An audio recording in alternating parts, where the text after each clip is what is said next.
আসসালামু আলাইকুম প্রিয় দর্শকবৃন্দ। আপনারা অনেকেই বলছেন যে আমাদের গ্রামে পিস তোলা লাগছে কি লাগে নাই, মানে দেশের বাইরে যারা আছে তারা মূলত এই কমেন্টগুলো করছেন।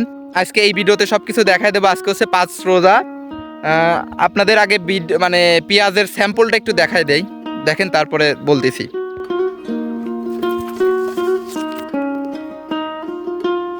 আপনারা একটু স্যাম্পলগুলো দেখেন। এই হচ্ছে পিদের অবস্থা। এটা হচ্ছে আপনার এখনো তুলে বিক্রি করা যায়, কিন্তু এখন যেরকম দাম রয়েছে আপনার 800 টাকা করে কি আর এই পিস তুলে কেউ বিক্রি করবে? তাতে পিজের যেরকম দেখতেছি বুঝছেন, এগুলো একটু নাবি, এগুলো একটু ছোট ছোট বুঝছেন।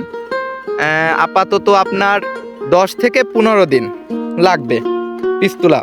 আর এগুলা এই আমার সাইডে মানে এই ক্যামেরাতে যে জমিটা দেখতেছেন, এটা হচ্ছে আপনার আজকেই আপাতত তুলে বিক্রি করা যায় যদি পেঁয়াজের দাম থাকতো। তো এই দামে তো পেঁয়াজ তুলে বিক্রি করা তার মানে কৃষকের পোষাচ্ছে না, ঠিক আছে, এই জন্য পিসগুলা থুয়ে দেওয়া হয়েছে। যদি আল্লাহর রহমতে দাম হয় তাহলে হচ্ছে আপনার প্রায় 5-6 দিনের মধ্যে তুলা পুরাপুরি ভুলভাবে লাগিয়ে যাবে। দেখেন পুরো পিস কিন্তু পাকি যাচ্ছে আর কি আস্তে আস্তে। তো এভারেজে আপনার 10-15 দিন ধরে ধন পেঁয়াজের দাম আর হচ্ছে না, কৃষকের মাথায় হাত। এই হচ্ছে আজকের আপডেট। এবং আরও কিছু যদি জানার থাকে অবশ্যই কমেন্ট করবেন। আপনাদের নেক্সট কোনো এপিসোডে আপনাদের সব কিছু দেখায় দেব। ধন্যবাদ, আল্লাহ হাফেজ।